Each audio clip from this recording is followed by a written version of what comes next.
Poco baru aja meresmikan Poco F6 di Indonesia. Kalau dengar HP Poco, yang langsung terlintas di kepala saya itu HP dengan spek yang tinggi di kelasnya, terutama chipsetnya. HP ini pakai chipset Snapdragon 8S Gen 3, tapi bandrol harganya nggak sampai 5 juta buat varian terendahnya. Ini gila sih, ini di bawah prediksi saya kira minimal bakal 6 juta gitu. Tapi sebelum saya bikin video review lengkapnya, saya mau kasih lihat dulu performa gaming HP ini. Emang seberapa kencang sih performa gaming Poco F6 ini?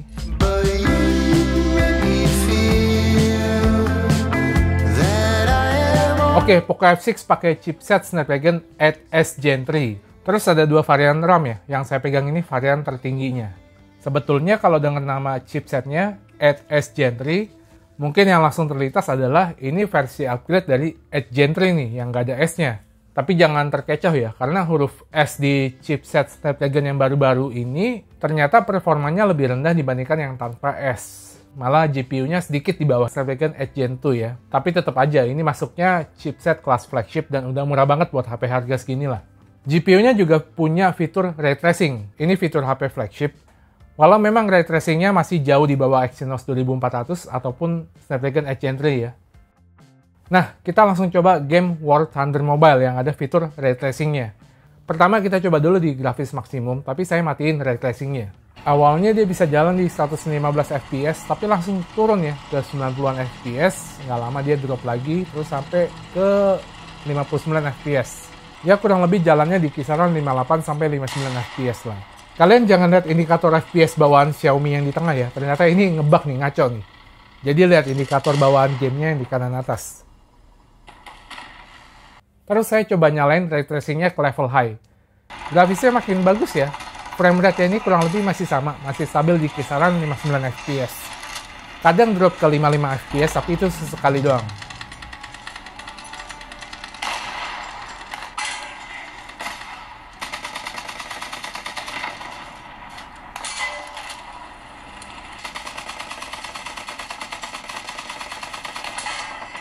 Saya coba main lagi di grafis high, turun satu level ya. Pertama saya matiin Ray Tracing-nya, dan saya coba pakai FPS meter pihak ketiga nih. Awalnya bisa dapat tuh di 120 fps dan lumayan stabil. Nggak kayak tadi yang langsung ngedrop ya. Tapi memang pas ketemu musuh, dia drop ke 84 sampai 88 fps.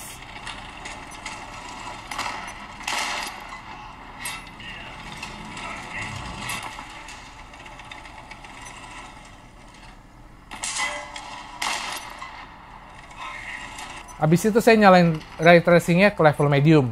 Nah, frame rate-nya di sini agak drop dikit. Dia fluktuatif jalan di kisaran 74 sampai 85 fps. Naik turun terus, tapi lama-lama dia turun juga sih ke 60 fps.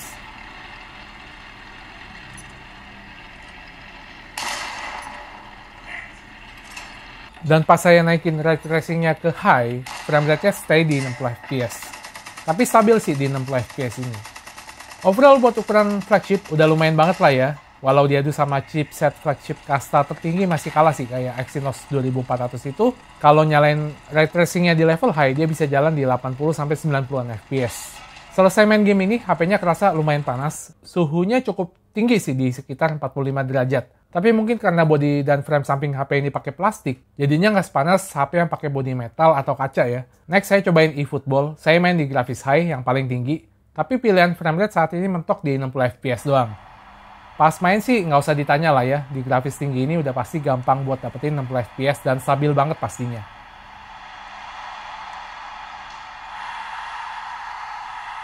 Kelar main satu game pun HP-nya cuma anget tipis-tipis doang. Lanjut saya cobain Honkai Star Rail. Di grafis very high 60 fps. Pas main di grafis ini sih masih lumayan ya, bisa dapat 50-an hingga 60 fps. Walau ya masih fluktuatif sih, dan sesekali ada drop ke 40-an fps. Bahkan bisa juga ke 30-an fps sih.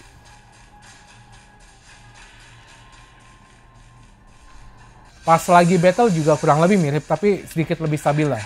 Lebih sering dapetin 47 sampai 60 fps. Saya main sekitar 19 menit dapat average fps di 54 fps ya, jadi lumayan banget. HP ini juga support fitur Super Resolution Rendering, jadi bikin grafis makin bagus ya. Tapi saat ini katanya baru jalan di Genshin doang.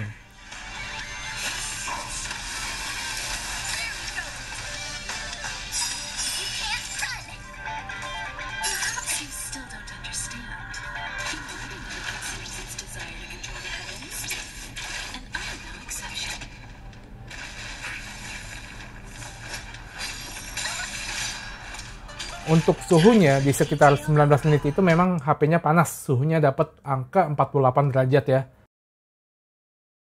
Lanjut saya coba Devil May Cry. Pertama di grafis ekstrim dengan limit FPS saya set ke 120 FPS. Pas main sih dia bisa jalan di 80-an hingga 90 FPS. Dan kalau saya perhatikan dia cukup stabil di sini ya.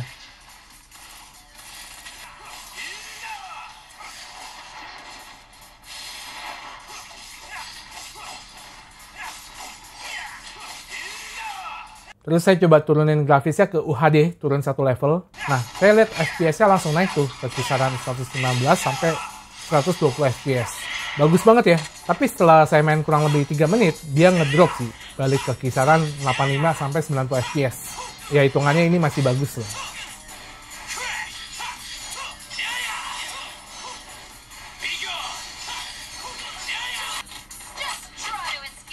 Saya main sekitar 9 menit, HP ini cuma kerasa anget tipis doang. Ini mantep sih, mungkin pengaruh dari liquid cooling thermalnya yang kali ini besar ya. Next saya main Mobile Legends, pilihan grafisnya udah langsung bisa ultra-ultra. Tentu saya main di settingan yang rata kanan ini. Performa gaming Mobile Legends sih di HP ini bagus banget ya. Game ini kerasa sangat smooth di HP ini karena bisa dapat 120 FPS. Dan sepanjang game itu stabil banget. Ngedropnya itu paling ke 119 FPS ya, dan itu pun sesekali doang. Saya juga nggak ngerasain ada touch delay di HP ini. Selain layarnya udah sangat smooth di 120 Hz, touch sampling rate-nya juga tinggi ya, up to 480 Hz. Jadi nggak heran responsif banget layarnya.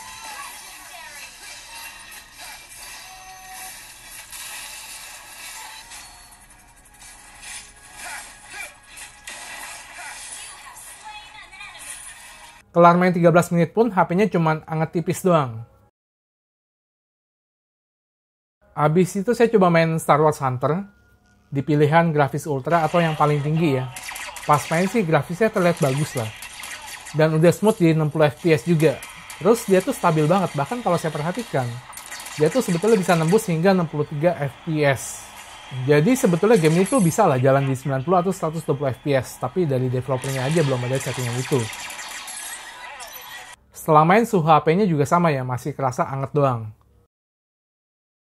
Next saya main PUBG Mobile. Settingan grafis dari balance hingga HDR itu frame rate-nya bisa hingga ekstrim. Kalau di grafis smooth ada pilihan Extreme Plus dan Ultra Extreme. Extreme Plus itu gantiin 90 FPS kemarin ya. Kalau Ultra Extreme ini baru ya, di atas 90 FPS lah. Pertama saya main di smooth Ultra Extreme dulu. Jadi di settingan ini performa gamenya bisa sangat smooth. Dia bisa jalan di kisaran 100-an hingga 120 FPS. Walau ada drop di bawah 110 FPS, tapi sesekali doang lah. Game ini enak banget lah di HP ini, smooth banget.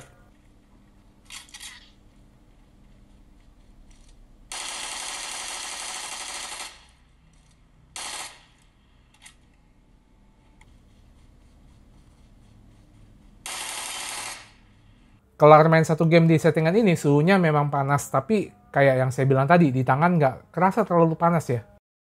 Nah, pilihan grafis tadi kan bisa sangat smooth, tapi grafisnya ya biasa aja. Kalau saya main di grafis HDR gimana?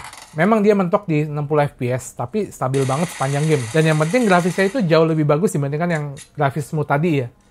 Enak juga sih main di settingan ini.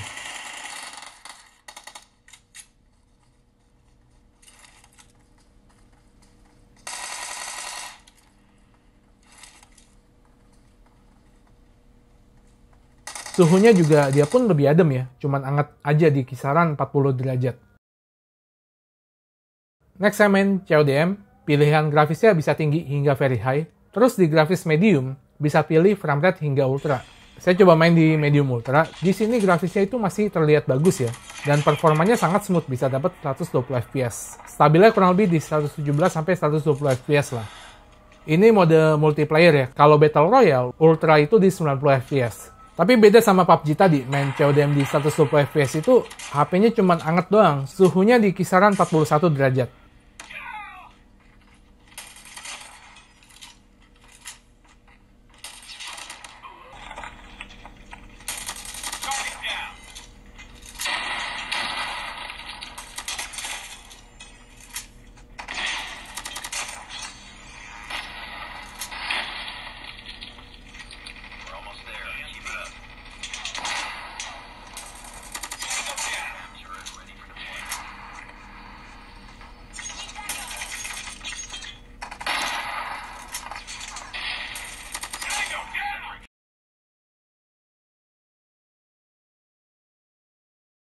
Terakhir yang saya penasaran itu Warzone Mobile. Ini game Call of Duty yang terbaru ya. Di season 4 ini settingan visual quality-nya hingga medium, tapi resolusinya bisa hingga high. Saya coba di settingan tertinggi ini, dan FPS targetnya saya uncap atau saya nggak batasin ya. Game ini masih sangat baru, jadi settingan grafis masih bisa berubah-ubah ya, bakal diupdate secara berkala juga. Pertama saya coba main mode TDM. Di awal dia bisa tuh dapetin 75-90 FPS, tapi masih sangat fluktuatif, dan gak lama kemudian frame rate-nya turun jadi di kisaran 60 FPS aja. Jadi dia tuh nggak bertahan lama ya.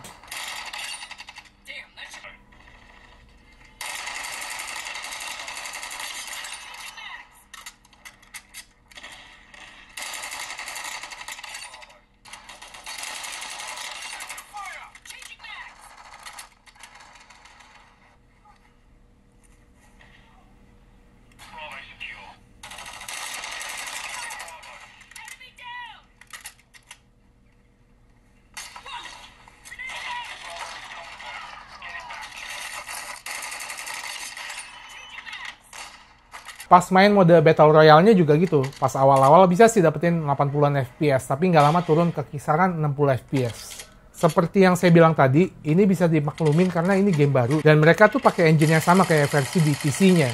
Jadi beda dengan game mobile lainnya. Dan pasti mereka butuh waktu lebih buat optimalin di chipset HP Android lah.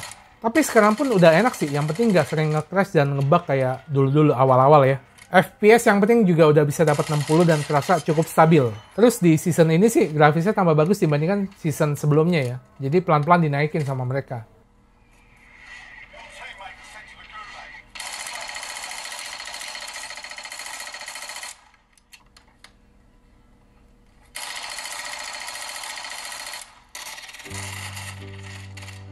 Kelar main game ini, HP-nya kerasa agak panas, suhunya dapat di kisaran 45 derajat. Saya ajak main game sekitar 2,5 jam, baterai HP ini dari full tersisa 44%. Ini masih lumayan ya, apalagi chipsetnya kenceng, dan tadi saya banyak main di grafis yang sangat smooth.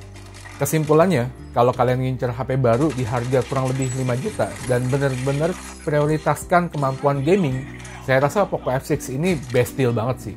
Kita tuh bisa dapetin performa gaming yang selevel HP flagship dengan harga yang murah banget menurut saya. Tapi gimana nih dengan sektor lainnya? Terutama kameranya. Tungguin aja video review lengkapnya di channel ini.